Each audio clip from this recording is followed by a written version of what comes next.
নমস্কাৰ প্ৰিয় দৰ্শক, ঈশান নিজৰ আশা কৰোঁ কুশলে আছে অনুষ্ঠানলৈ স্বাগতম জনাই মই অৱনিৰঞ্জন পাঠক। আজি এনে এগৰাকী বিশিষ্ট ব্যক্তিৰ ঘৰত উপস্থিত হৈছোঁ। হয়তো আপোনালোকে ইতিমধ্যে গম পাইছে কাৰ কথা ক'বলৈ ওলাইছোঁ। যিগৰাকী শিল্পী, অসমৰ যশস্বী শিল্পী, অতি প্ৰখ্যাত শিল্পী, নাম ক'লে আপোনালোকে সকলোৱে চিনি পাব, সকলোৱে জানে। সংগীত নাটক একাডেমী বঁটাৰে বিভূষিত তথা অসমৰ সংগীত জগতৰ প্ৰসিদ্ধ সংগীত শিল্পী, ধৰ্মীয় সাহিত্য সংস্কৃতিৰ লগত তেখেত জড়িত আৰু আমাৰ অতিকৈ শ্ৰদ্ধাৰ প্ৰভাত শৰ্মা দাদাৰ ঘৰত। নমস্কাৰ দাদা। নমস্কাৰ। আজি সঁচাকৈ মোৰ ভাল লাগিছে কিয় যে আপুনি আৰু আমি দুজনেতো আচলতে বহুত পুৰণি চিনাকি আৰু মোৰ আপোনাৰ মই ঘৰৰ ল'ৰা নিচিনা আৰু আজি এনেকুৱা এটা অনুষ্ঠানৰ কাৰণে আমি দুজনে একেলগ হৈছোঁ। আমাৰ মাজত বহুত কথা পাতিম জীৱনৰ, যিহেতু আপুনি সংগীতৰ লগত জন্মৰ পৰাই বুলি ক'ব পাৰোঁ মই, মানে সৰুৰ পৰাই আপুনি লাগি আছে। আপুনি বাঁহী বজাইছিলে সৰুতে আৰু আপুনি আকাশবাণীতো চাকৰি কৰিছিলে আৰু ময়ো কৰিছোঁ। যি নহওক এইবিলাক বহু দীঘলীয়া কথা, কিন্তু প্ৰভাত দা মই আচলতে আপোনাৰ লগত মই এনেকুৱা ধৰণৰ কথা কিছুমান পাতিবলৈ বিচাৰোঁ, যিবিলাক কথা হয়তো আমাৰ বহু শ্ৰোতাই নাজানে বা দৰ্শকে নাজানেও, কিন্তু আপোনাক জানে এগৰাকী সুযোগ্য অসমৰ সন্তান শিল্পী, বিখ্যাত বাঁহীবাদক, সংগীত নাটক একাডেমীৰে আপুনি বিভূষিত, বা আপুনি এই সংগীত জগতৰ আপোনাৰ বহুত ব্যুৎপত্তি আছে। লোকগীতে কওক, আধুনিক গীতে কওক, বহুত কথা মই যিটো জানো আৰু মইতো গোটেইখিনি কথা আপোনাৰ জানোৱেই। গতিকে আমি এই কথাৰ মাজলৈ আহিম। তাৰ আগতে মই প্ৰভাত দা আপোনাক এটা কথাই মই সোধোঁ, সেয়া হৈছে আপুনি জন্মগ্ৰহণ ক'ত কৰিছে? মই বৰপেটাৰ সুন্দৰীদিয়া সত্ৰত, বৰপেটাৰ 1 মাইল পূব উত্তৰ কোণতে সুন্দৰীদিয়া সত্ৰখন। এতিয়া বৰপেটা আৰু সুন্দৰীদিয়া সত্ৰ একে লগে, মানে মাজতে গেপ নাই। আগতে সুন্দৰীদিয়া সত্ৰ আৰু বৰপেটা সত্ৰ, কাৰণ মই জানো যে সুন্দৰীদিয়া সত্ৰত মাধৱদেৱ আছিল। আকৌ বৰপেটা সত্ৰ মানে সেইফালে পাটবাউসীত আছিলে মহাপুৰুষ শ্ৰীমন্ত শংকৰদেৱ। গতিকে শ্ৰীমন্ত শংকৰদেৱৰ পিছত অৱশ্যে মাধৱদেৱ বহুত পিছত সুন্দৰীদিয়া সত্ৰত 14 বছৰ 6 মাহ নিবাসস্থান সুন্দৰীদিয়া সত্ৰত মাধৱদেৱৰ। গতিকে এই মহাপুৰুষ দুজনাৰ পদৰেণুৰে পুণ্য তীৰ্থভূমি, গতিকে বৰপেটাত জন্ম হোৱাটো আচলতে এটা সৌভাগ্যৰ কথা, আমাৰ কাৰণে গৌৰৱৰ কথা। মই নিজেও সেইটো গৌৰৱ অনুভৱ কৰোঁ প্ৰভাত দা। যি নহওক, আপোনাৰ এই সুন্দৰীদিয়াত যেতিয়া জন্ম হ'ল, তেতিয়া আপুনি আপোনাৰ ল'ৰালি কালটো কেনেকুৱাকৈ কটালে তাতে, মনত আছেনে আপোনাৰ? মনত পৰিব অলপ কৰিলে। মই যেতিয়া খুব বেছি সৰু, তাৰমানে মই প্ৰথম দ্বিতীয়মান শ্ৰেণীত যেতিয়া LP স্কুলত পঢ়োঁ, সেই সময়ত স্কুলত যাওঁ, পঢ়োঁ, মাষ্টৰ আহে, মাষ্টৰে পৰামৰ্শ দিয়ে, সেনেকৈ পঢ়োঁ। কিন্তু সেই সময়তে মোৰ থকা ঘৰ, এই থকা ঘৰটো সুন্দৰীদিয়াৰ যিটো সত্ৰৰ নামঘৰ, আচল যিটো নামঘৰ, সেই নামঘৰৰ যিটো চাৰিসীমা, দক্ষিণৰ সীমাৰ একেবাৰে প্ৰায় 10 ফিটমান দূৰতে মোৰ ঘৰৰ সীমা। তাৰমানে জন্মৰ পৰাই মানে নামঘৰৰ কি হয়, কি কথা, কি সুৰ, কি কথা, এইবিলাক কথা জন্মিয়ে পোৱা বুলি ক'লেও এইটো অসুবিধা নহয়, পাইছোঁ। গতিকে যেতিয়া মোৰ জ্ঞান হৈছে, প্ৰথম দ্বিতীয়মান শ্ৰেণীত পঢ়োঁ, তেতিয়া সেই মই ঘৰত থাকিয়ে ঘৰৰ পৰা শুনি কীৰ্তন ঘৰৰ বস্তুবিলাক, নাম প্ৰসংগ, বৰগীত, তাৰপাছত অন্য যিবিলাক হেৰি আছে কীৰ্তন গোটেই পৰিৱেশটো মই পাইছোঁ আৰু সেইটো শুনিছোঁ। সেইবিলাক শুনোতে তাৰ এটা যদিও মোৰ জ্ঞান হৈছে অলপমান, তেতিয়া প্ৰথমমানত পঢ়োঁ, সেই সুৰবিলাক মই গাওঁ। আৰু এটা 1 অনা পইচা দামৰ বাঁহী কিনি দৌল পূজাত বাঁহী বিক্ৰী কৰে আমাৰ। 1 অনা পইচাৰ এটা বাঁহী কিনি মই তাত বজাবলৈ যত্ন কৰোঁ। প্ৰভাত দা, মই জাষ্ট সেই কথাখিনিলৈ আহিম। আপোনাৰ মই এটা বস্তু আপোনাৰ দেউতাৰ নামটো আৰু মাৰ নামটো? মোৰ দেউতাৰ নাম হ'ল গিৰীশ চন্দ্ৰ দেৱ শৰ্মা, শ্ৰীযুত গিৰীশ চন্দ্ৰ দেৱ শৰ্মা, ব্যাকৰণ শাস্ত্ৰী। আৰু মা হ'ল দময়ন্তী দেৱী। আই খুব জ্ঞানী, কিন্তু তেওঁৰ একো শিক্ষা দীক্ষা নাই, স্কুল কলেজতো যোৱা নাই সেই সময়ত। আৰু আপোনাৰ ভাইটি ভণ্টি? মোৰ ভাই হ'ল বশিষ্ঠ শৰ্মা, বৰপেটা সত্ৰৰ সত্ৰাধিকাৰ বশিষ্ঠ দেৱ শৰ্মা, মোৰ তলৰ ভাই। তাৰ তলত মুৰাৰী মোহন শৰ্মা আছিল, বহুত ভাল সংগীতজ্ঞ আছিল, বৰগীত থৰগীতবিলাকত হেৰি আছিল। তেওঁ ঢুকাইছে, তেওঁ নাই, বেছি দিন হোৱা নাই, 3 বছৰ 4 বছৰমান হ'ল। তাৰপিছত মোৰ ভণ্টি আছে 2টা, এটা মীনা শৰ্মা, তেওঁক বিয়া দিছোঁ এই ভৱানীপুৰৰ পশ্চিম ফালে। আৰু এটা হ'ল প্ৰতিভা শৰ্মা, সৰুজনে। তাইৰ কোনো বিয়া বাৰ নহ'লে, তাই ইচ্ছাও নকৰিলে, তাই ঘৰতে থাকে, বৰপেটাৰ ঘৰতে, সুন্দৰদিয়াৰ ঘৰতে। আৰু সৰু বোধে মুৰাৰী শৰ্মা নেকি? সৰু মুৰাৰী শৰ্মা আছিল, তেওঁ ঢুকালে। তেওঁ এজন প্ৰখ্যাত মানুহ আছিলে, বাঁহী বাদক, বৰগীতৰ শিক্ষক। মানে এনেকুৱা সংস্কৃতিমান পৰিয়াল আপোনালোকৰ, যিটো সঁচাই কিন্তু ক'ব লাগিব। আৰু এতিয়া আমাৰ শ্ৰদ্ধাৰ বৰপেটা সত্ৰৰ বুঢ়া সত্ৰীয়া বশিষ্ঠদেৱ শৰ্মা, নমস্য গুৰু, বা কিমান ভাল লাগে শুনি। যি কি নহওক প্ৰভাত দা, আমি আহিছিলোঁ 1 অনা দামৰ বাঁহীটোলৈকে। আপুনি যে এই সৰু বৰপেটাৰ দৌলত 1 অনা দামী বাঁহী কিনিছিলে, কেতিয়াই কিনিছিলে? সৰুতে বজাইছিলে? এইটো বাবাক কৈ 1 অনা পইচা আনিছিলোঁ, আনি মই বাঁহীটো কিনিছিলোঁ। বাবাই কি কৰা? মই বোলো মই কিবা বস্তু কিনি খাম।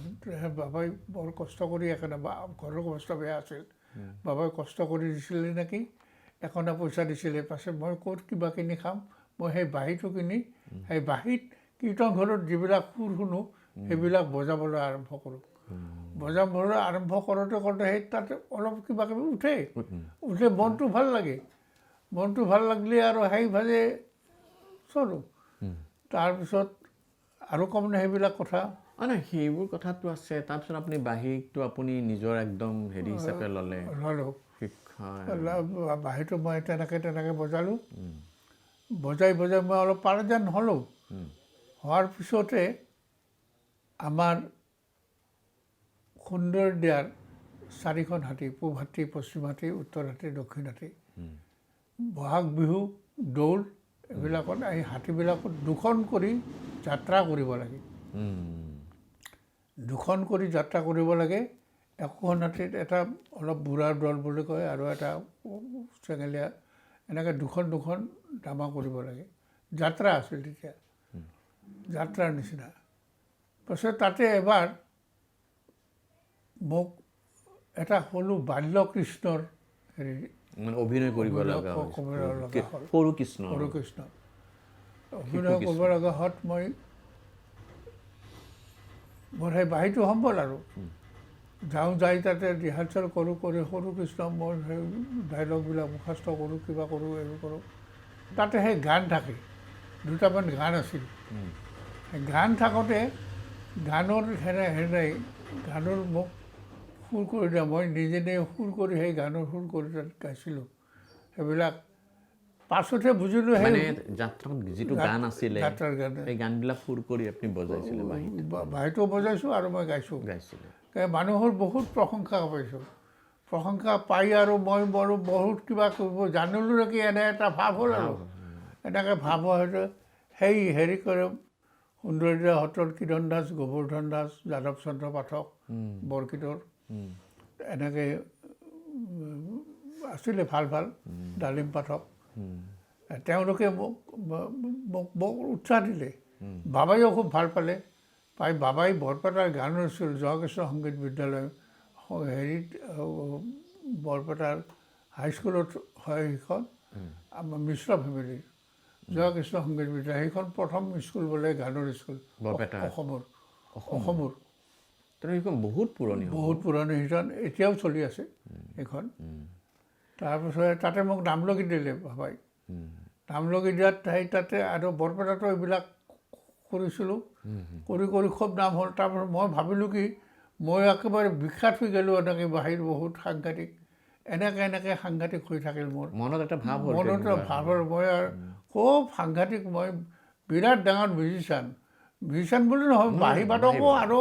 এইবিলাক বৰগীত সগীত বা বিভিন্ন ধৰণৰ কথা গানৰ সুৰ দি গাইছোঁ কিবা কৰিছোঁ বহুত জনা আৰু পিছে এবাৰ গংগাধৰ দেৱ মিশ্ৰ তেওঁ আমাৰ গানৰ স্কুলৰ হেডমাষ্টাৰ তেওঁ মোক ৰাতিপুৱা মাতি পঠালে গ'লোঁ তেতিয়া মই অল আছাম মিউজিক কম্পিটিশ্যন তাৰপিছত লাহে লাহে মই ডাঙৰ হ'লোঁ আৰু তাৰপিছত স্কুল টুৰ্ণামেণ্ট এইবিলাক আছে আমাৰ দিনত আজিকালি এইবিলাক নাই এতিয়া উঠা গৈছে এইবিলাক আজিকালি নায়েই আমি সেইবিলাক দেখিছিলোঁ পাছে সেইবিলাকত বহুত প্ৰাইজ পাওঁ প্ৰতিযোগিতাবিলাক তাৰপিছত গংগাধৰ দেৱ মিশ্ৰই মাতি নি প্ৰভাত আহিছা বহা চাহ খোৱা চাহ দিলে চাহ খালোঁ আৰু তোমাক মাতিছিলোঁ কিয় জানা তুমিতো বাঁহীত বহুত বিখ্যাত হৈছা সকলোৱে জানে বৰগীত বাঁহী লোকগীত সকলো গান বাজনা তুমি একদম বিখ্যাত মানুহ বোলে হয় ছাৰ পাছে তোমাক আজি মই বিশেষকৈ মাতিলোঁ বাঁহীটো যোনে খুব বাঁহীত এনেই গৰুৰখীয়া ভেড়াৰখীয়া এইবিলাক সুৰ বাঁহীত বজায় এনেকৈ জানে সকলোৱে কিন্তু একজন বিশিষ্ট মানুহে বহুত দিন সাধনা কৰি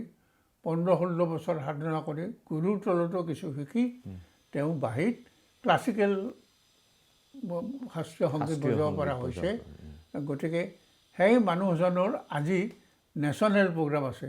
দিল্লীত ৰাষ্ট্ৰীয় অনুষ্ঠান সেই নেশ্যনেল সেইটো প্ৰগ্ৰাম জৱাহৰলাল নেহৰুৱে শুনিছিলে আগতে সেই পাছে সেই তাত তেওঁ আজি বজাব বাঁহীটো গতিকে তুমি সেই বাঁহীটো 9:15 না 9:30 পাহৰিছোঁ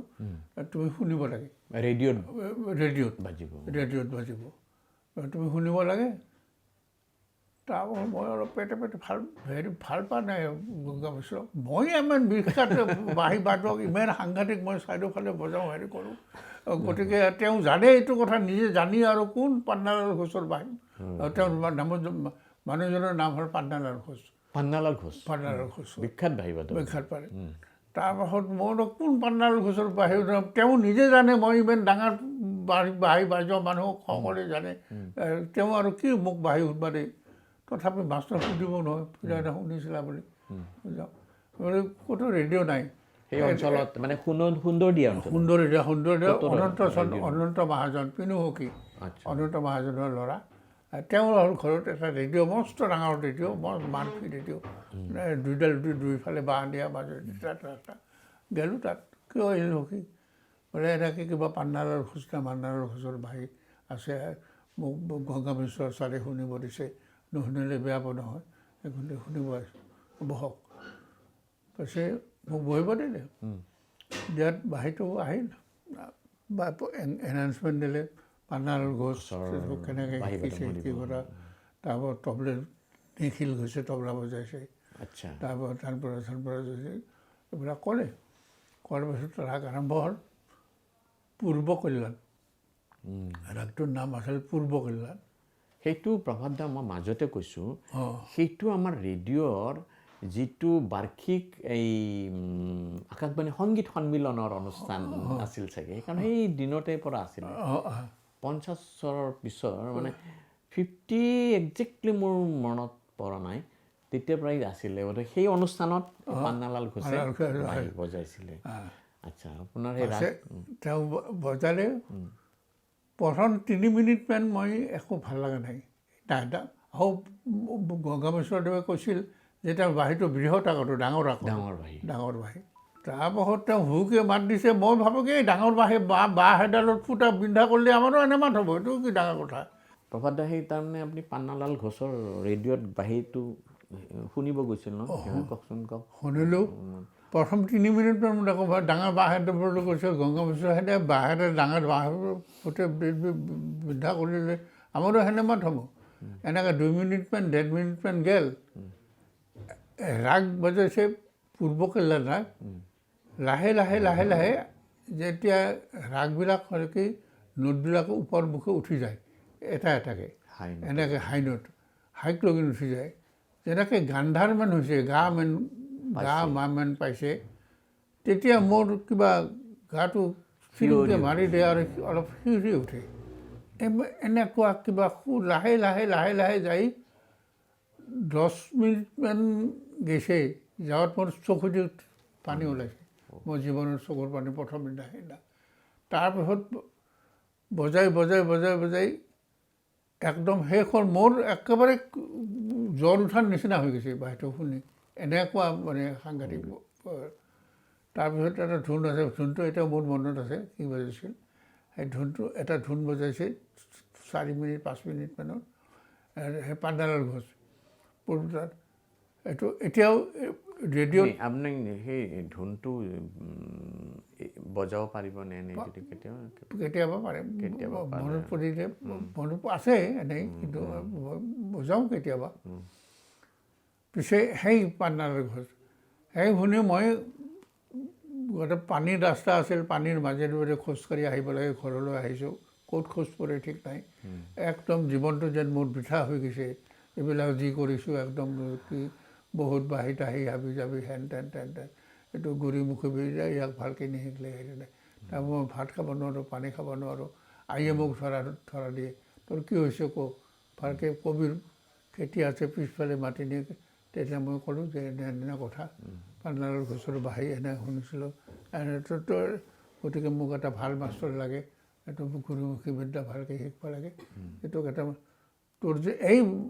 ধাৰণাটো হৈছে আহি বৰ আনন্দ হয়তো আৰু কৈছে যে এই ভাৱটো যে তোৰ মনৰ মাজত আহিছে যে তই ডাঙৰ মানুহ হ'ব তই বাঁহী শিকাব সেই মাৰ আশীৰ্বাদ তাৰপিছত মই লাহে লাহে গুৱাহাটী পালোঁ সেইটো গুৱাহাটীত আহিলে বা বজালে কিন্তু আপুনি ধৰকচোন কলিকতাতো আপুনি বাঁহী শিকিব গৈছিল নেকি গৌৰ গোস্বামী তাৰমানে কলিকতাত বাঁহী গৈছিলোঁ মানে ইয়াৰে যেন আব্দুৰ ৰহমানৰ ওচৰত শিকিছিলোঁ গুৱাহাটী ৰেডিঅ' ষ্টেচনৰ ষ্টাফ আৰ্টিষ্ট হৈছিল তেওঁ আব্দুৰ ৰহমান পাছত তেওঁ শিকাৰ পাছত তেওঁ তাতে অলপ কিছু শিকিলোঁ যিটো মই আব্দুৰ ৰহমান মোৰ গোটেইখিনি কৰি গৈছে গুৱাহাটীত যিখিনি যিমান ষ্টুডেণ্ট আছিল তেওঁ সকলোকে হেৰি কৰি মোক থকা মেলাৰো ব্যৱস্থা গুৱাহাটীতে কৰি দিছে বৰপেটাৰ পৰা এখন বাছ আহিছিল গোটেই ঘূৰি ঘূৰি সেই নলবাৰী চলবাৰী হয় নৰ্থ গুৱাহাটীত নামিব লাগে ফেৰী দি পাৰ হ'ব লাগে সেনেকৈ আহি আমিনগাঁৱত নমাই দিয়ে তাৰে পাছত আমি বৰপেটাৰ মাজে মাজে হেৰি গুৱাহাটীৰ মাজে মাজে তেওঁ নদীৰ পাৰেদি ৰাস্তাটো নাছিল এনেকৈ কটন কলেজৰ আগেদি আছিল কটন কলেজৰ আগেদি হেৰি কৰি আহিব লগা আছে সেই সময়ত আব্দুৰ ৰহমান কিছুদিন পাছত গুচি গ'ল ভূপেন দাই জানিছিলে এই কথা আব্দুৰ ৰহমানৰ ওচৰত মই শিকে ভূপেন দা মোৰ বহুত প্ৰিয় আছিলে ভাল আছিল ভাল আৰু ভূপেন দাক আপুনি লগ পোৱাটো বোধহয় সেইটো বৰপেটাতে হৈছিল প্ৰথম বৰপেটাত সেই গলীয়াহাটীত হৈছিল যিদিনাখন আপোনাৰ শিল্পী দিৱস আছিল জ্যোতিপ্ৰসাদ আগৰৱালাৰ আৰু আপুনি সেই গীত মই আগতে ক'ৰবাত আপোনাৰ হেৰিত কৈছোঁ আপুনি যেতিয়া এই গাঁৱৰ ল'ৰা গাঁৱে গাঁৱে বন্তি জ্বলাই যাওঁ আমি এই গীতটি আপোনালোক 12জন মানে বাঁহীত সুৰ বজাইছিলে গোটেইকেইজনে পাইজামা পাঞ্জাবী পিন্ধি ধুনীয়া অনুষ্ঠান আৰু তাতে মই সৰু 6 মানত মই গৈছিলোঁ যে তেতিয়া আৰু তেতিয়া আপোনাৰ ভূপেন দাই মঞ্চত আহি আপোনাক একদম বাবা দিছিলে সেই দিনটোৰ বোধহয়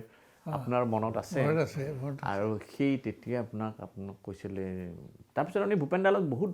অনুষ্ঠানত অনুষ্ঠান বজালে বহুত কৰিলোঁ কলিকতাতো কৰিছোঁ কলিকতাত কৰিছে গ্ৰামোফোন ৰেকৰ্ডত বজাইছে ভূপেন বহুত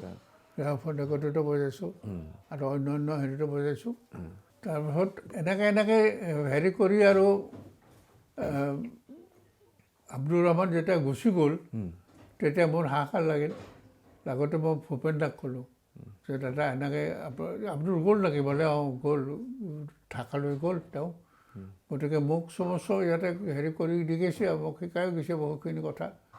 গতিকে যে এতিয়া কি আপোনাৰ কলকাতাত এটা ভাল মাষ্টৰ দিয়া মানে হিমাংশু বিশ্বাস এইবিলাক মডাৰ্ণ বজায় আপোনাৰ লগত বজায় এইবিলাকতো ময়ো বজাওঁ কিন্তু মোক ক্লাছিকেল ভাল মানুহ এটা ওলায় তুমি ৰত্নৰ লগত আহিবা ৰত্ন কলিকতাত আহা মই তাতে তোমাক হেৰি কৰি দিম মই মাষ্টৰ এজন লৈ দিম তেতিয়া ভূপেন দাই গৌৰ গোস্বামীক কৈছিলে যে আপুনি গ্ৰহণ কৰক তেনেকৈ কথা এটা ভূপেন দাই গৌৰ গোস্বামীক কৈছিলে তেতিয়া ভূপেন দাই ভাবিলে মই ৰত্নজৰ লগত যাই হাজৰা বাগান লাইন মই যেতিয়া আছিলোঁ কলিকতা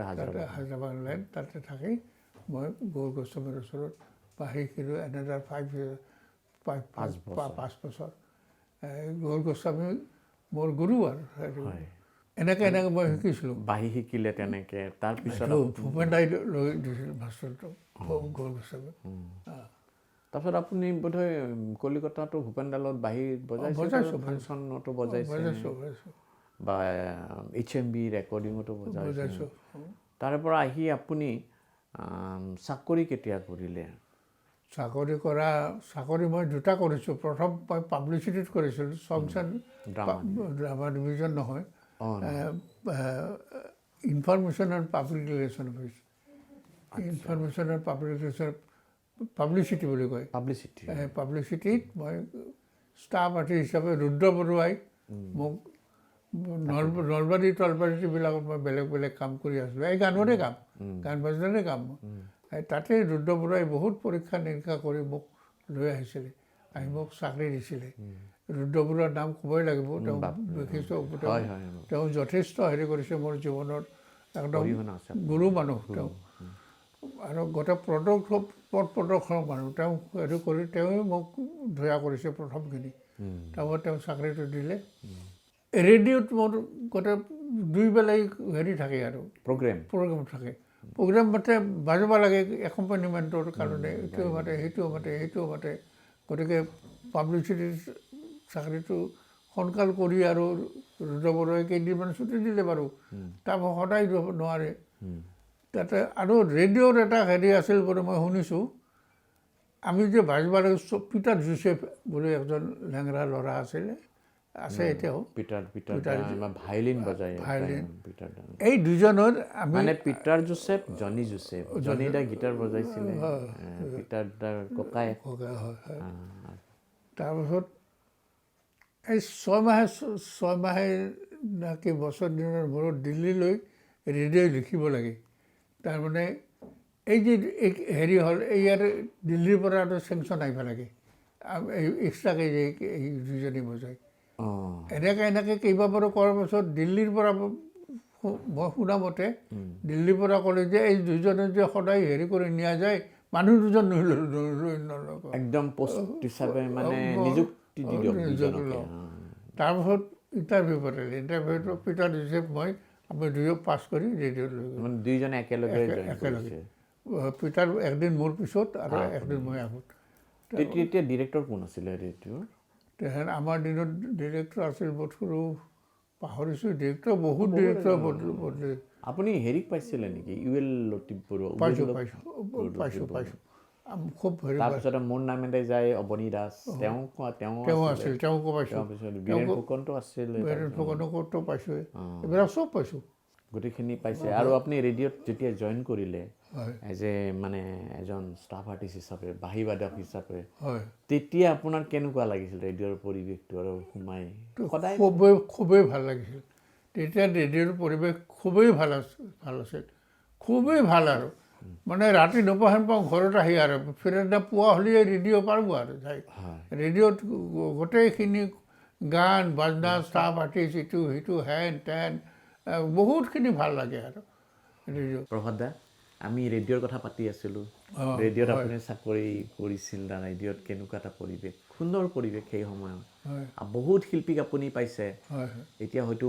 নাম ল'লে মানে মইতো বহুত পিছত মোৰ কথাটো নাহে কিন্তু মই পোৱাৰ ভিতৰত ধৰক মুকুল বৰুৱা জিতেন দেৱ হেমেন হাজৰিকা ৰমেন দাহঁতো পিছত ৰমেন চৌধুৰী অনুপম চৌধুৰী আছে বিপুল অসীম এইবিলাকতো মোৰ আমাৰ হেৰিৰ সময়ত কিন্তু আপুনি তাৰ আগৰো বহুত মানুহ পাইছে আপোনাৰ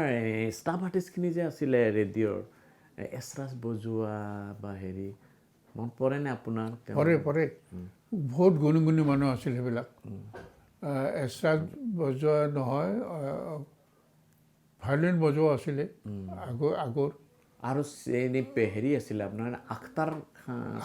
চিটাৰ আছিলে আখতাৰ খাঁ মই ছাৰ বুলি মাতিছিলোঁ মই কেইদিনমান ক্লাছো কৰিছিলোঁ তেওঁ শিকাইছিল মোক তাৰমানে মই কিয় এইটো আপোনাক ক'ব বিচাৰিছোঁ কাৰণ সেই সময়ত যেতিয়া আমাৰ ৰেডিঅ'ৰ সুৰৰ শৰাই অনুষ্ঠান এটা থাকে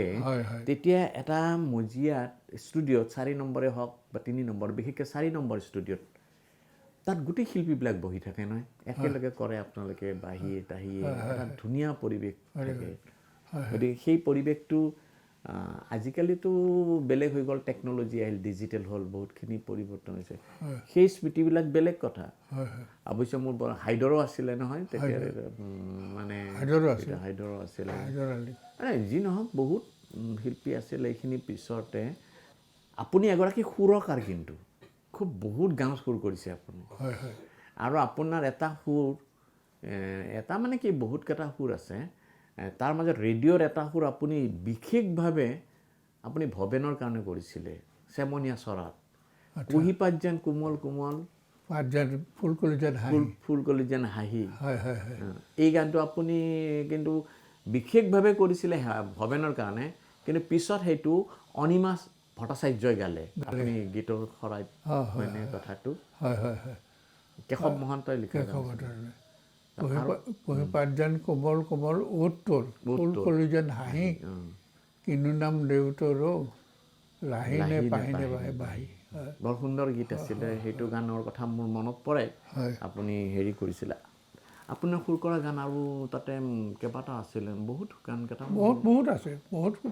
বহুত আছিলে মই সেই সুৰৰ সৈতে কৰিছিলোঁ কেইবাটাও গান সুৰৰ সহায়ত কৰিছিলে তাৰোপৰি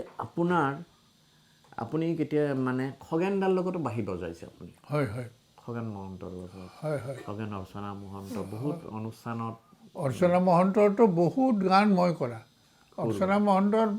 প্ৰায় বেছিভাগ গানেই মোৰে গানে আছিল মই সুৰ কৰা আৰু ওচৰা ওচৰিও আছে গোটেইখিনি গান চানখিনি হৈছিলে মই এইখিনিতে আপোনাৰ এটা কিছু অভিজ্ঞতাৰ কথা জানিব বিচাৰিছোঁ যেতিয়া সেই সময়ত আপোনালোকে বিহু ফাংচনবিলাকত বজাবলৈ যায় বাদ্যজনে কেনেকুৱা লাগিছিলে বাৰু অৰ্চনা মানে ময়ো কৈছোঁ দিয়কচোন আগতে সেই আপোনালোকৰ লগত আৰু ৰনেনদাৰ কথা মনত পৰে ৰনেন বৰকটকী তেওঁ ঢুকাইছে তেওঁ ভাল তবলিষ্ট আছিলে ঢুলকি উৎসৱ আছিলে ঢোলকৈও বজাইছিল তবলা বজাইছিল ডগৰ ঠগৰ যাৰ যি ইনষ্ট্ৰুমেণ্ট আছে চব বজাইছিল আমি ফাংচনত যোৱা এটা অভিজ্ঞতা কওকচোন খগেনদাৰ লগত যদি মনত আছে কিবা এটা ফাংচনটো খগেনদাৰ লগত বহুতে কৰিছোঁ অলপ হাস্যৰসিকে গৈছোঁ তেজপুৰত ফাংচন কৰিব যাওঁ তেহেন খগেনদাৰ আৰু অৰ্চনাৰ বিয়া হোৱা নাই বিয়া হওঁ অৱস্থা তাৰপিছত গাড়ীখনত আগত ড্ৰাইভাৰৰ লগতে মই বহোঁ আৰু পিছফালে অৰ্চনাৰ দেউতাক বহে অৰ্চনা বহে আৰু গোটেই ছাইডত খগেন মহন্ত বহে আৰু পিছফালত আৰু এটা দুটামান কোনোবা বহে এনেকৈ গৈ আছোঁ আৰু যাই থাকোঁতে মই আৰু খুব ইংৰাজী ক'ম মোৰ ইংৰাজী কৈ আৰু কথাবিলাক পাছত হাঁহে মই খুব বুকি যাওঁ আৰু কিবা কিবি ইংৰাজী কৈ জমাই যাওঁ আৰু বাকীবিলাকে মনে মনে থাকে মাজে মাজে কেতিয়াবা আহেও খুব ইংৰাজী কওঁ সেই ইংৰাজী কৈ যাই থাকোঁ আৰু যাই থাকোঁতে এটা হেৰিৰ কুকুৰ গৰু এটা আগত পৰিল পৰোঁতে অলপ মিনিট ধৰি বাচিলে গাড়ীখনৰ কাৰণে তাৰপাছত মই ইংৰাজী ক'লোঁ আৰু যে he die to himself he wish to die himself তাৰপৰা যাই আছোঁ যাই এটা কুকুৰ পৰিল আৰু আগৰ পৰা গ'ল কোনোমতে কাটি গ'ল তাতে অৰ্চনাৰ দেউতাকে পাছৰ পৰা মানে প্ৰভাত হে মানে অঁ ইও দেখোন হিমছেল্ফ হ'ব খুজিছিলে এই হাঁহি যাওঁ আৰু এনেকৈ যাই আমি হেৰি পাওঁ ফাংচন পাওঁ ফাংচনত খগেন মহন্তই বহুত গান গায় চব সেইবিলাক বজাব লাগে মই বজাওঁ আৰু অৰ্চনাই গায় লোকগীতো গায় বৰগীতো গায় মাজে মাজে দুই এটা সেইবিলাকত বাজিব লাগে এনেকৈ আৰু ৰাইজে খুব সামৰি লয় আৰু বিশেষকৈ বিহুখিনি গোটেই লাষ্টত খগেন মহন্তৰ যিখিনি খগেন মহন্ত অৰ্চনা মহন্তৰ যিখিনি বিহু গাব সেইখিনি আৰু সকলোৱে খুব ভাল পায় আৰু বেছিকৈ আৰু গাব হেৰি কৰিব কিছুমান খুহঁতীয়া হাঁহি উঠা ধৰণৰ বিহু আছে সেইবিলাকো ভাল পায় আৰু সেই অভিজ্ঞতা যথেষ্ট অভিজ্ঞতা ফাংচনৰ গীতৰ অভিজ্ঞতা গীতত বজোৱা অভিজ্ঞতা অহা যোৱাৰ অভিজ্ঞতা গোটেইখিনি যিখিনি গোটেইখিনি এটা ভাল অভিজ্ঞতাৰে পাছত এতিয়া নহয় এতিয়া কিবা গন্তি কৰি কৰিব লগা হৈছে কামবিলাক এটা গন্তিৰ মাজতে এনেকৈ গ'লি তেনে হ'ব তেনেকৈ আমাৰ গন্তি খগেনৰ লগত গান গাইছিল নেকি কিবা নাই ৰামেশ্বৰ পাঠকৰ লগত আপুনি গাইছে গান একেলগে গাইছে লোকগীতো গাইছে আপুনি সেইটো হেৰি আছিলে হৰ হৰ নন্দীগীতো নহয় হৰ হৰ নন্দীগীত আছে হৰ হৰ ৰামেশ্বৰ লগতো আৰু আপোনাৰ আটাইতকৈ প্ৰিয় এটা বা আপুনি গাইছিলে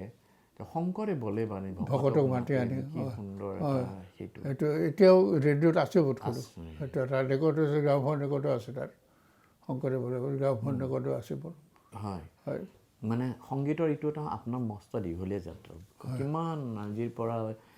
একদম এতিয়া মই জীৱনত অন্য কাম নকৰিলোঁ আৰু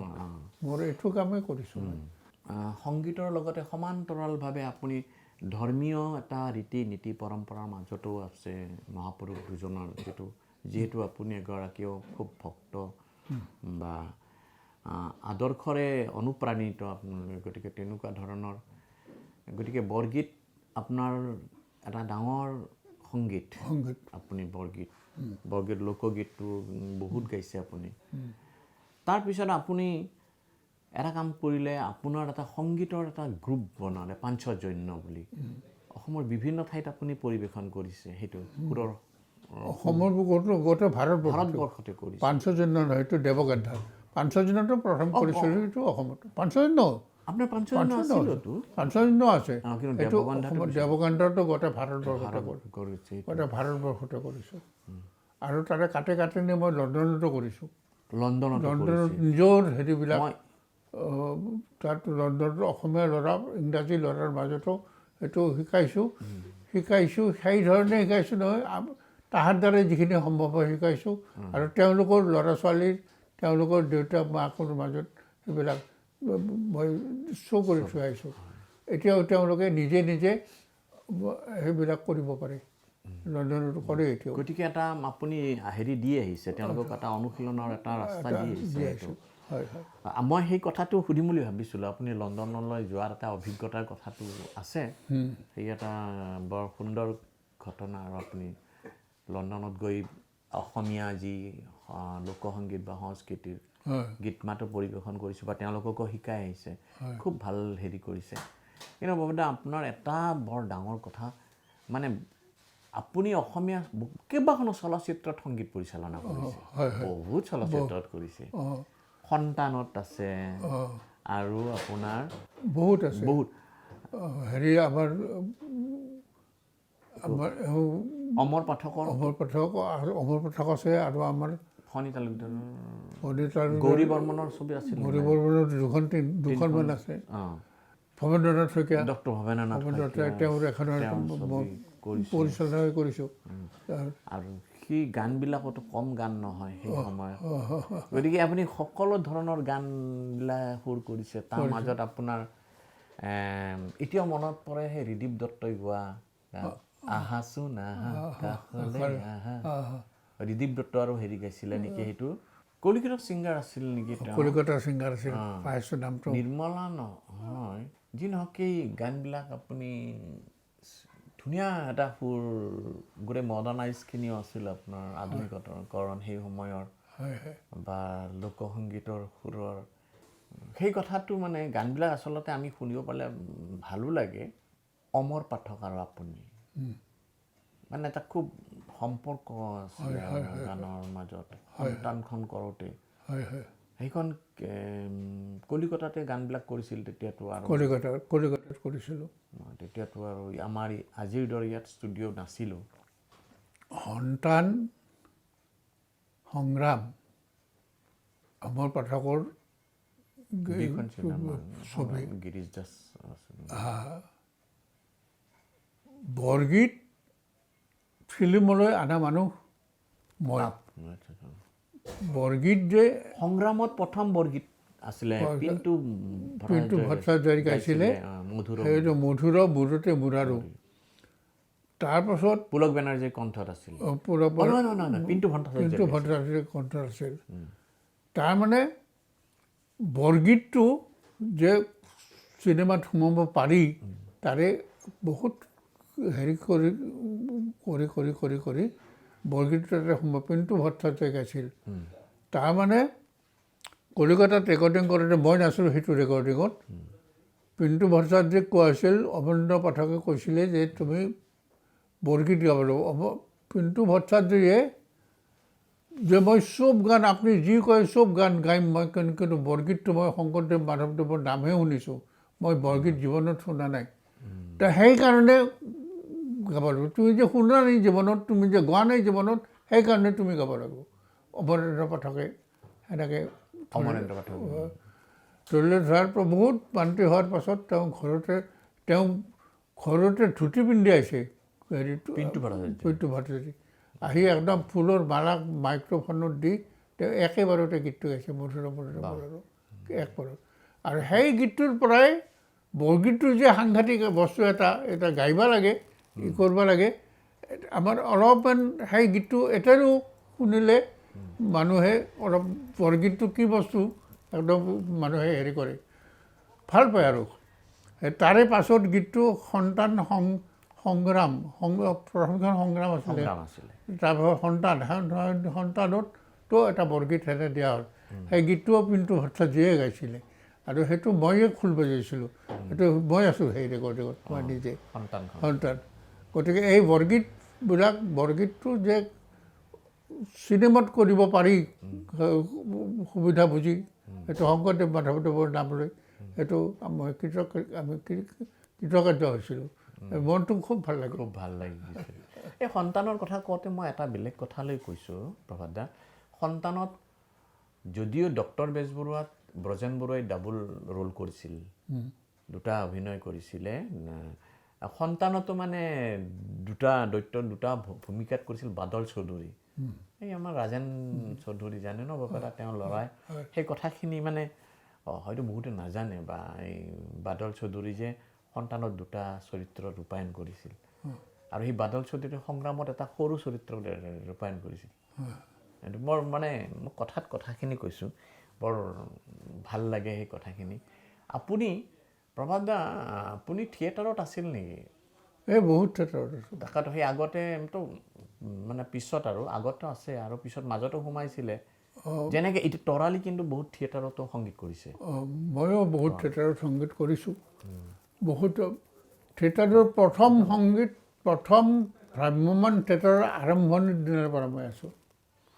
ভ্ৰাম্যমান থিয়েটাৰৰ আৰম্ভণিৰ দিনৰ পৰা আগতে আছিল খোলা মঞ্চ ভ্ৰাম্যমান থিয়েটাৰ নাছিল খোলা মঞ্চ আছিল এনেকৈ চাৰিওফালে খোলা চাৰিওফালে চাৰিটা লাইট আৰু দুটা ৰাস্তা থাকে গ্ৰীণ ৰুমৰ পৰা দৌৰি আহিব লাগে আৰু এক্টিং কৰিব লাগে যাব লাগে সেইটো এটা মজা আছিল বেলেগ সেইটো গান পাৰ্টি বুলি কয় এনেই আৰু গান পাৰ্টি যাত্ৰা পাৰ্টি গান পাৰ্টি যাত্ৰাপাৰ্টি। যাত্ৰা পাৰ্টি গান পাৰ্টি তাৰপৰা পেট্ৰমাক চাৰিটা চাইডৰ ফালে সেই মানুহ আহে প্ৰগ্ৰাম বুলি ৰাইজৰ মাজত সেইটো এটা মজা আছিল বেলেগ তাৰপাছত সিটো যাই যেতিয়া ভ্ৰাম্যমান থিয়েটাৰ হ'ল ভ্ৰাম্যমান থিয়েটাৰৰ একদম প্ৰথম আৰম্ভণিৰ দিনা মই আছোঁ প্ৰায় 15 বছৰমান সময় অচ্যুত লহৰৰ হেৰিত যাই মই কাম কৰিছোঁ মিউজিকৰ কাম বিভিন্ন ধৰণে কৰিছোঁ বিভিন্ন হেৰি লগ পাইছোঁ তাত পাই বহুত কাম কৰিছোঁ অচ্যুত লহৰৰ এখন ফিল্ম কৰিছিল তেওঁ কালাবাজানে ব্লেক মানি ব্লেক মানি সেই ব্লেক মানিৰ ফিল্মখনৰ অচ্যুত লহৰৰ শ্বুটাৰত তেওঁ ষ্টুডিঅ' সাজি দিছিল কানি কাপোৰেদি ষ্টুডিঅ' সাজি দিছিল আৰু তাতে মাইক্ৰফোন দি ব্লেক মানিৰ মিউজিকটো অচ্যুত লহৰৰ শ্বুটাৰত সেই ষ্টুডিঅ'ত মই কৰিছিলোঁ সেই গীত দশৰথ দাসকো সেই সময়ত আছিল নেকি দশৰথ দাস আছিল দশৰথ দাস মোৰ মেইন মানুহ আছিল সেই দশৰথ দাসক পাৰিব নোৱাৰোঁ দশৰথ দাসে মোকো সৌৰভ কৰিছে আৰু তেওঁ বহুতখিনি গীত গাইছে দশৰথ দাস সুন্দৰ কণ্ঠ আছিল কণ্ঠ আছিল কম্পজিশ্যনো ভাল কৰিছিল দশৰথ দাস মোৰ নিজৰ মানুহ এতিয়াও হেৰি কৰিলে আৰু আমাৰ এটা হেৰি আছে তাৰপিছত এইবিলাক কাম কৰিছিলোঁ এইবিলাক গোটেই অভিজ্ঞতা মই নকৈছোঁ যে মই জীৱনত অন্য কাম কৰা নাই মই এইবিলাকেই কৰিছোঁ গোটেই লাইফত গতিকে তাৰে মজাটো সেই ভ্ৰাম্যমানৰ মজাটো সেই অচ্যুত লহৰৰ চোতালতে হেৰি কৰি ব্লেক মানি আছিল ফিল্মখন ব্লেক মানি আছিলে আৰু প্ৰথম তেওঁলোকে কৰিছিলে থিয়েটাৰৰ গোষ্ঠীয়ে চিনেমা কৰা আৰু সেই সময়তে ধৰকচোন নটৰাজ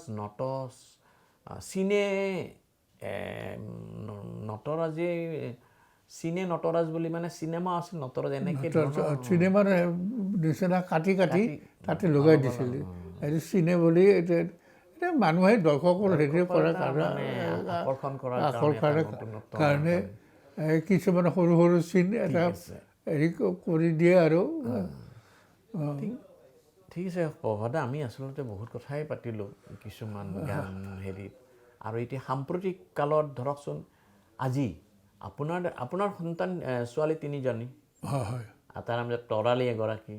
তৰালীতো যথেষ্ট কাম কৰি আছে চিনেমা হওক বা থিয়েটাৰতে হওক বা অন্য শ্ৰব্য চিডি টিডি এইবিলাকতো আৰু যশস্যতা আহৰণ কৰি আছে তৰালীৰ মানে ভাল হেৰি গতিকে বৰ্তমান জেনেৰেশ্যনৰ লগত এতিয়াৰ যিটো পৰিৱেশ বা সংগীতখনৰ যিটো এতিয়া মহল চলি আছে এইটো আপুনিও ইয়াৰে সাক্ষী বা ভুক্তভোগী বা চাই আছে আপোনাৰ কেনেকুৱা লাগে পৰিৱেশটো আজিকালিৰ সংগীতৰ মোৰ পৰিৱেশটো কোৱা মুস্কিল কিন্তু হ'লেও এই পৰিৱেশৰ লগত আমাৰ নিমিলে কিছুমান কথা ক'ত নিমিলে আপোনাৰ যদি মই এনেকৈ সুধোঁ ইয়াত ক'ত নিমিলে মানে আজিৰ পৰিৱেশটো এই যে কিবা কেইটামান শব্দ আছে কিবা শব্দ কিবা কৰা কি ইংৰাজী শব্দ মিক্স কৰে যে কিবা মিক্সিং টিক্সিং কৰে ডাবিং বা সেইবিলাক সেই নহয় পিচিং নহয় কিবা এটা সুৰকে অলপ বেলেগ কৰি বাজে কিবা এটা ক'লে এইগিলাখান কৰে মোৰ মতে একটো নহয় সাধনাক বাহিৰে মিউজিক নহয় উইদাউট সাধনাত মিউজিক নহয় আৰু এনেই মিউজিক কৰি মানুহে ভাল পোৱা মানে টেঙা খাই নাখাই পানী জমে মানুহে টানে বুলি এটা মই সুৰ কৰি দি গাইলোঁ মানুহে ভাবা দিব কি ভাল কিন্তু ঘৰত যায় মহাশূন্য এটা তাতে একো নাই কিন্তু এটা সস্তীয়া জনপ্ৰিয়তাৰ কাৰণে আহৰণ কৰা এটা বস্তু সেইটো বস্তু নহয় সাধনাত সংগীত হয় সাধনা কৰিলে সংগীত হয় আৰু যিবিলাকে সাধনা কৰিছে মহা ডাঙৰ যিবিলাক কথা কৈ আহিলোঁ এইবিলাক মহা সাধক একোজন গতিকে সেই কিছুমান কথা সেইবিলাক কথা মোৰ লগত নিমিলে সেইবিলাক এতিয়াও কিছুমানে কিন্তু ভাল গান কৰি আছে মাজতে হয় আপুনি যিখিনি কথা কৈছে খুব গুৰুত্বপূৰ্ণ কথা আজিকালি যিটো এটা ট্ৰেণ্ড হৈছে মানে হঠাতে কিবা এটা কৰি পেলাই মানুহক আকৰ্ষণ কৰি যিকোনো অৰ্থ নোহোৱা কথা বাৰে গান কৰি প্ৰভাত দা আমি বহুত কথাই পাতিলোঁ আচলতে আপোনাৰ এই সুন্দৰী দিয়াৰ জন্মৰ পৰা বা একদম আকাশবাণীলৈকে অহালৈকে বা পাব্লিচিটিত চাকৰি কৰিছে কলিকতাত আপুনি শিকিছে গৈছে বা চিনেমা জগততো আপুনি সংগীত পৰিচালনা কৰিছে কেইবাখনো ছবিৰ সংগীত পৰিচালনা কৰিলে বা বৰগীত লোকগীত আধুনিক গীত বহুত আপুনি গালেও আৰু নতুন নতুন সৃষ্টিও কৰিছে আধুনিক গীতৰ তাৰোপৰি আপুনি অসমৰ বিভিন্ন মঞ্চত নিজৰ অনুষ্ঠান পৰিৱেশন কৰিছিল বা তাৰ আগতো আপুনি বিভিন্ন শিল্পী ভূপেন হাজৰিকা খগেন মহন্ত বা অন্যান্য বহুত শিল্পীৰ লগত আপুনি বাদ্যসংগত কৰিছে আপুনি থিয়েটাৰৰ জগতৰ লগত আপুনি জড়িত হৈ আছিলে বহুত বেছি কাম কৰিছে গতিকে এটা এই দীঘলীয়া সংগীত যাত্ৰা আপোনাৰ মানে এতিয়াও আপুনি অৱধাৰিত ৰাখি আছে চলি আছে আৰু বৰ্তমান আপুনি কি কৰি আছে বা এনেকুৱা কিবা এটা নতুন কিবা কাম লৈছে নেকি প্ৰজেক্ট কামত বা কামটো কৰে আপুনি অলপ চলপ এইটো যদিও প্ৰজেক্ট মানে মোৰ আমাৰ অসমীয়া মই যিটো বৰ্তমান কৰি আছোঁ আমাৰ অসমীয়া খালী অসম কিবা ভাৰতবৰ্ষৰ কথা কোৱা নাই অসমৰ আমাৰ যিখিনি বাদ্যযন্ত্ৰ আৰু অসমৰ যিখিনি হেৰাই যাব ধৰা সুৰ অসমীয়া সুৰ লোকসুৰ এই সুৰখিনি যিমানখিনি পাৰি মই আয়ত্ত কৰি তো দেখালোঁ গোটেই ভাৰতবৰ্ষতে যিখিনি অলপ অলপ দেখুৱালোঁ বাদ্যযন্ত্ৰখিনি বিশেষকৈ লোকবাদ্যখিনি কিন্তু এইখিনি যাতে উদ্ধাৰ হয় তাৰে কাৰণে মই যত্ন কৰি আছোঁ তাৰমানে লোকবাদ্য যিখিনি আমাৰ অসমীয়া যিখিনি খোল তাল নাগৰা দোল পেঁপা খুঞ্জুৰি মঞ্জুৰি গোটেইখিনি নাগৰা তাল খোল গোটেইখিনি লগ কৰি আমি ইয়াৰ চৰিত্ৰ হিচাপে প্ৰত্যেকটো বস্তুৰ এটা চৰিত্ৰ হিচাপে তাৰ সুৰখিনি আৰু গোৱাখিনি হেৰাই যাব খুজিছে কিছুমান বস্তু হেৰাই যোৱা সেই গোৱাখিনি এইখিনি একেলগে উদ্ধাৰ কৰি যাতে থ'ব পাৰি আমাৰ পাছৰ প্ৰজন্মই যাতে ইয়াকে শুনি কৰে আৰু তেওঁলোকৰ মনত যাতে ভাবে যে এই বস্তু আমাৰ নিজা বস্তু আমি অসমীয়া মানুহ আমি অসমৰ বস্তুখিনি আমি ঠিক কৰি ৰাখিম এইখন অসম আমাৰ এই পৰিচয়টো দিব পাৰে সেই এটা চেষ্টা কৰি আছোঁ তাৰমানে ডগৰটো আছে ডগৰ খুঞ্জুৰি এইবিলাক গতিকে খুব সুন্দৰ প্ৰচেষ্টা আপুনি লৈছে আচলতে গতিকে এইটো আপুনি হেৰি কৰক ভাল কথা ইয়াৰ মানে মানুহে সকলোৱে সহযোগো লাগিব এইবিলাক কালেকশ্যন কৰাৰ কাৰণে লোকবাদ্য এতিয়া যদিও আমাৰ কলাক্ষেত্ৰ বা মিউজিয়ামত দুই এটা তেনেকুৱা ধৰণৰ কিবা আছে থাকিলেও যিটো এটা আপুনি ভাবা ধৰে সেই বস্তুটো কিন্তু এতিয়া ক'তো দেখা নাই আৰু সেইখিনি যাতে আপোনাৰ চিন্তা চৰ্চাৰ মাজেৰে আমাৰ উঠি অহা নতুন প্ৰজন্মখিনিয়ে পায় তাৰ কাৰণে মই ভগৱানৰ ওচৰতো প্ৰাৰ্থনা কৰিছোঁ ময়ো কৰিছোঁ আৰু দ্বিতীয়তে প্ৰভাত দাক শেষত মই আৰু এটা সোধোঁ যে আপুনি এনেকুৱা এডোখৰ ঠাইত আছে য'ত আপোনাৰ শিল্পীসকলে ইয়াতে বাসস্থান এইখিনি গতিকে এইটো এটা বৰ ডাঙৰ কথা কাৰণ আমি সৰুৰ পৰা জানো মই সৰুতেও আহিছোঁ আপোনাৰ তাত আহিছোঁ বা খগেনদাৰ তাত এই সৰুতে কেনেকুৱা লাগে পৰিৱেশটো গতিকে এই ঠাইখিনি সম্পৰ্কত আপুনি কিবা ক'ব নেকি এতিয়া এনেই ঠাইখিনি এইখিনি গোটেইখিনি আমাৰ ৰেডিঅ'ৰে মানুহ এইখিনি পুৰুষোত্তম দাসে তেওঁ প্ৰডিউচাৰ আছিল হেৰিতে ৰেডিঅ'ৰে মানুহ আছিল তাৰপিছত এইখিনি মাতি যেতিয়া যোনে দিছে আমাক সেই গোটেইখিনি সংগ্ৰহ কৰি লৈ পুৰুষোত্তম দাসে আৰু অৱনী তোমাৰ নামে সৈতে ডিৰেক্টৰ অৱনী দাস তেওঁলোকে লগ লাগি যে আমি আমাৰ ৰেডিঅ'ৰ মানুহখিনি এনেকৈ খগেন মহন্ত কেশৱ মহন্ত যোগেশ্বৰ বৰঠাকুৰ মহেন্দ্ৰ বৰঠাকুৰ মহানন্দ শৰ্মা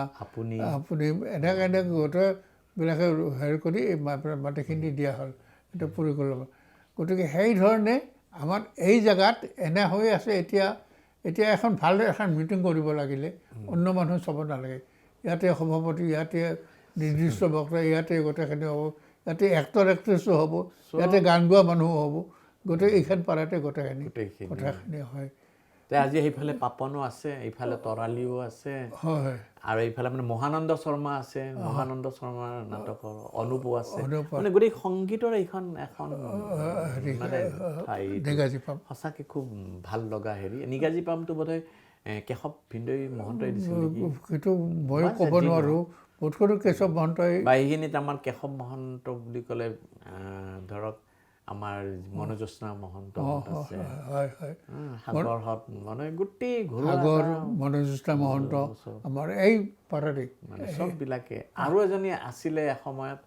অনিমা ভট্টাচাৰ্য অনিমা ভট্টাচাৰ্য তেওঁ নাই অনিমা তেখেতো বাইদেউ নাই এতিয়া গতিকে সেই মনত পৰে আৰু পুৰণি কথাৰ মাজত এটা ভাল হেৰি এটা পোৱা যায় আৰু কি নহওক প্ৰভাত দা বৰ ভাল লাগিল বহুত কথা আমি জানিলোঁ বহুত কথা পাতিলোঁ গতিকে আপোনাৰ দীৰ্ঘায়ু কামনা কৰিছোঁ সুস্বাস্থ্য কামনা কৰিছোঁ প্ৰিয় দৰ্শক আপোনালোকে জানে যে প্ৰভাত শৰ্মা যে প্ৰভাত দাৰ সুযোগ্য সন্তান তৰালী শৰ্মা এগৰাকী অসমীয়া সংগীত জগতৰ এগৰাকী বিশিষ্ট সংগীত পৰিচালিকাই নহয় তেওঁ ধৰ্মীয় সংস্কৃতি তথা অসমৰ বিভিন্ন লোক সংস্কৃতিৰ লগত জড়িত গৱেষণা কামো কৰি আছে আৰু ইতিমধ্যে তৰালীক মই নতুনকৈ পৰিচয় কৰি দিবলগীয়া একোৱেই নাই আপোনালোক সকলোৱেই জানে মই এইখিনি তৰালীৰ লগত কথা পাতিম প্ৰভাত দাৰ লগত কথা পাতি আছিলোঁ প্ৰভাত দা সম্পৰ্কত তৰালীক সুধিম এনেকুৱা এগৰাকী সুযোগ্য পিতৃৰ সন্তান সুযোগ্য সন্তান আৰু খুব গুণী শিল্পী তৰালী আপোনালোকে সকলোৱেই জানে আমাৰ তৰালী আমাৰ প্ৰভাত দাৰ লগত কথা পাতিলোঁৱেই বহুত সময় কথা পাতিলোঁ আৰু তোমাৰ কথাও ওলাল কাৰণ তুমিতো বৰ্তমান কাম কৰি আছা গোটেই অসমীয়া সংগীতৰ জগতখনত এটা বিশেষ ভূমিকা লৈ আছা আৰু তুমি থিয়েটাৰৰ লগত এটা জড়িত হৈ আছা যে অসমীয়া ভ্ৰাম্যমান থিয়েটাৰৰ সংগীত পৰিচালিকা হিচাপেও তুমি আছা যথেষ্ট কাম কৰি আছা আৰু ব্যস্ততা তোমাৰ সীমা নাই মই যিটো জানো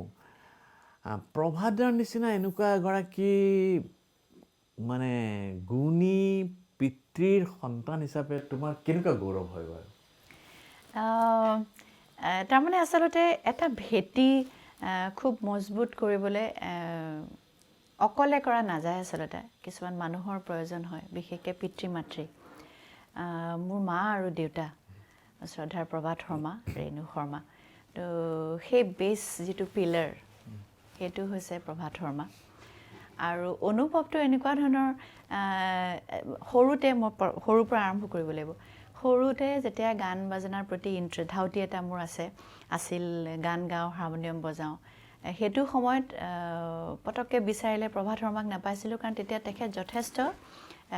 কাম কৰি আছিল বহুত বেছি ব্যস্ত কিন্তু তেওঁ যিবোৰ কাম কৰে বা শিকায় ল'ৰা ছোৱালীক শিকায় সেইবোৰ শুনি শুনি শিকিবলৈ চেষ্টা কৰিছিলোঁ কিন্তু নাথাকিলেও পিতৃ হিচাপে তেওঁ কিছুমান দায়িত্ব পালন কৰিছিল যেনে আৰম্ভণিতে মই ক'ত শিকিম শিৱানী দত্তৰ ওচৰত শিকিব লাগিব তেওঁৰ সেই কথাবোৰ আৰু গান যেতিয়া মই ৰিয়াজ কৰি থাকোঁ হঠাতে তেওঁ আহি পেলাই এইটো ঠিক হোৱা নাই তেওঁ কোনোদিন বহি মোক গান শিকোৱা নাই বা কোনোদিন বহি জীৱন সম্পৰ্কে একো কথা কোৱা নাই বা মই কেনেকৈ আগবাঢ়িব লাগিব কোৱা নাই কিন্তু তেওঁ কৰ্মেৰে সেইটো দেখুৱাইছে এইটো আটাইতকৈ ডাঙৰ কথা সেইকাৰণে প্ৰভাত শৰ্মা বুলি ক'লে গৌৰৱ অনুভৱ হয় সাধাৰণতে ল'ৰা ছোৱালীৰ নাম কৈ তৰালী শৰ্মা প্ৰভাত শৰ্মাৰ ছোৱালী সেইটো কথা কিন্তু মই আজিৰ তাৰিখতো প্ৰভাত শৰ্মাৰ ছোৱালী বুলি ক'লে খুব গৌৰৱ অনুভৱ কৰোঁ যিজন মানুহে চাৰি অনা লৈ আহি গুৱাহাটী আহিছিল ট্ৰেইন ষ্টেচনত হৈছিল তেনেকুৱা জীৱন এটাও যাপন কৰিছিল তাৰ পৰা এখন এম্পায়াৰ লোকসংগীতৰ গোটেই এটা সত্তা হোৱা গোটেই প্ৰচেষ্টাটো আচলতে সেইটো উদাহৰণ আৰু তেনেকুৱা পিতৃ কন্যা হোৱাটো বোধকৰো সৌভাগ্য কিবা ফলত ভাল কাম কৰাৰ ফলতে হয় চাগে আৰু তাতকৈও ডাঙৰ কথা মানুহজনৰ যিটো জীৱনশৈলী সেই জীৱনশৈলীৰ পৰা শিকিছোঁ কালচাৰ যিটো বস্তু মানুহক শ্ৰদ্ধা কৰা মানুহ ভাল পোৱা সংগীত ভাল পোৱা এই গোটেইখিনি সেই মানুহজনে একো নোকোৱাকৈয়ে শিকাইছে সেইটো আটাইতকৈ ডাঙৰ কথা এইটো মহৎ কথা তুমি খুব গুৰুত্বপূৰ্ণ কথা এটা কৈছা তুমি ইমান ধুনীয়া এটা কথা কৈছা যিটো কথা আমাৰ প্ৰতি নৱপ্ৰজন্মৰ কাৰণে আদৰ্শ এইটো হ'ব লাগে কাৰণ খুব ধুনীয়া আজি এটা তুমি কৈছা হয়তো তোমাক কেতিয়াবা এতিয়া তোমাক তৰালী শৰ্মা বুলি জানে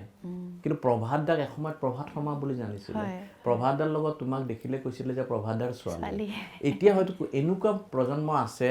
এয়া দেখি তৰালী শৰ্মাৰ দেউতাক তেতিয়াহ'লে তোমাৰ মনতো দুখ লাগে যে তেনেকুৱা কিয় হয় বা কিন্তু এই কথাখিনি ক'বলৈ যাওঁতে মই তাহানিৰ এটা বেলেগ কথা ক'ব গৈছিলোঁ যে R.D. বৰ্মন S.D. বৰ্মন এইটো কথা সকলোৱে জানে বহুতে জানে যে এসময়ত S.D. বৰ্মন বুলি ক'লে বিখ্যাত সংগীত পৰিচালক ষ্টুডিঅ'ত S.D. বৰ্মনৰ এদিন ৰেকৰ্ডিঙৰ সময়ত সৰু ল'ৰা এটা গৈ পেলাই বজাই আছিলে তে তাত সুধিছিলে যে কাৰ ছেলেৰে এইটা দাদাৰ আৰে ইউটো মানে দাৰুণ এটা প্ৰেৰণা আছে মানে যথেষ্ট এই তাৰপিছত গৈ গৈ S.D. বৰ্মনৰ ল'ৰা R.D. বৰ্মন বুলি জানে পঞ্চম বুলি মাতে আৰু তেনেকৈ তে S.D. বৰ্মনেও গৌৰৱ কৰে যে মোৰ ল'ৰা অলপ জানা হৈছে ভাল হেৰি এবাৰ আকৌ কি হ'ল S.D. বৰ্মনে মৰ্ণিং ৱাক কৰি থাকোঁতে বোলে সেইফালে পাছ কৰি যোৱা মানে কেইটামান মানুহে ক'লে বোলে এই যে দেখছো না এটা R.D. বৰ্মনে বাপ গতিকে এই ধৰণৰ তেতিয়া কি S.D. বৰ্মনে এই কথাখিনি বিনাকা গীতমালা অনুষ্ঠানত নিজে কোৱা কথা আৰু তেওঁ সেইটো কথা লৈ তেওঁ কিন্তু গৌৰৱ কৰিছিলে S.D. বৰ্মনে গৌৰৱ কৰিছিলে যে R.D. বৰ্মন মোৰ বিৰাট হেৰি আজি প্ৰভাত দাই তেনেকৈ হয়তো তোমাক লৈ গৌৰৱ কৰে যে তৰালী মোৰ ছোৱালী সুন্দৰ কথা এইবিলাক সুন্দৰ পৰিক্ৰমা তৰালী খুব ভাল লাগিল তোমাৰ লগত কথা পাতি অলপ সময় এইখিনি গতিকে তোমাৰ উত্তৰ কামনা কৰিলোঁ আৰু আজি প্ৰিয় দৰ্শক আজি আশা কৰোঁ কুশলে আছে অনুষ্ঠানত প্ৰভাত দাৰ লগতে তেখেতৰ সুযোগ্য সংগীত শিল্পী সন্তান তৰালী শৰ্মায়ো আমাক এই অনুষ্ঠানত সহযোগ কৰি যথেষ্ট উপকৃত কৰিলে তাৰ বাবে তৰালীলৈ আমি ধন্যবাদ ৰাখিছোঁ আৰু আপোনালোকলৈ পুনৰবাৰ নমস্কাৰ জনাই আজিৰ আশা কৰোঁ কুশলে আছে অনুষ্ঠানটি ইমানতে সামৰিছোঁ ধন্যবাদ